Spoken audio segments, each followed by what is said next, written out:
और उसके बाद हमारे में राष्ट्रीय चरित्र विकसित हो, ये हम लोगों का प्रयत्न रहता है।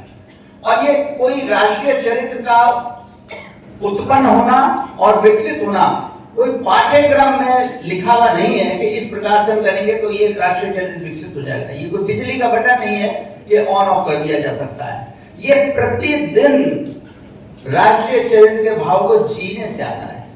और यहाँ का जो जीवन उदाहरण है वो ये है कि आज हमारे माननीय अतिथियों ने हमारे कई ब्लॉग्स जो हैं उनका उद्घाटन किया।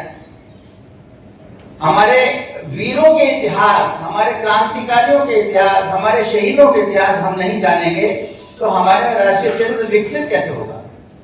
आज यहाँ पर इतने सारे लोग बैठे हैं, मैं प्रश्न नहीं पूछ रहा हूं, लेकिन निवेदन कर रहा हूं कि अपने हृदय में झांक के देखिए और पूछिए अपने आप से कि आज हमने बालिका छात्रावास का जिया रानी बालिका छात्रावास नाम रखा है। तो जिया रानी कौन थी?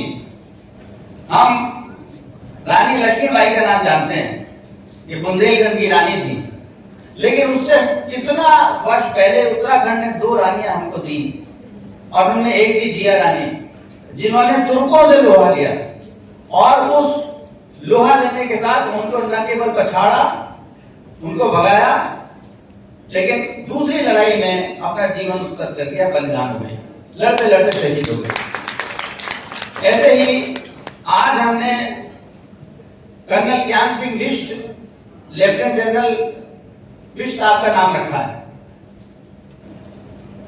तो ये कौन थे? हम लोग जानते हैं क्या? अपने मन में जान के आप देखिए, नहीं जानते हैं। हमें पता चलेगा कि हम ऐसे क्रांतिकारियों को भूल गए हैं। ये वो लोग थे जिन्होंने देश को सच्चे रूप में आजाद कराया। जब हम आजादी की बात करते हैं तो हमारे मुख पर कुछ चंद नाम होते हैं।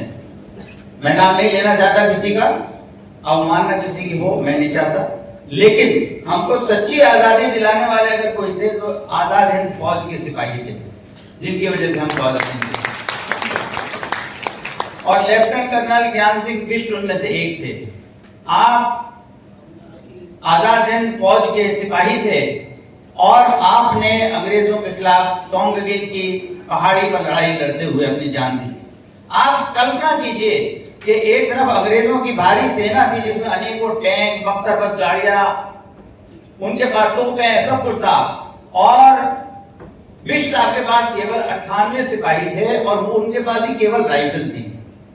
जब उन्होंने देख लिया कि अब इन टैंकों की वाली सेना से सामना हम लोग नहीं कर पाएंगे, तो उन्होंने अपने सिपाहियों में जज्बा पैदा किया।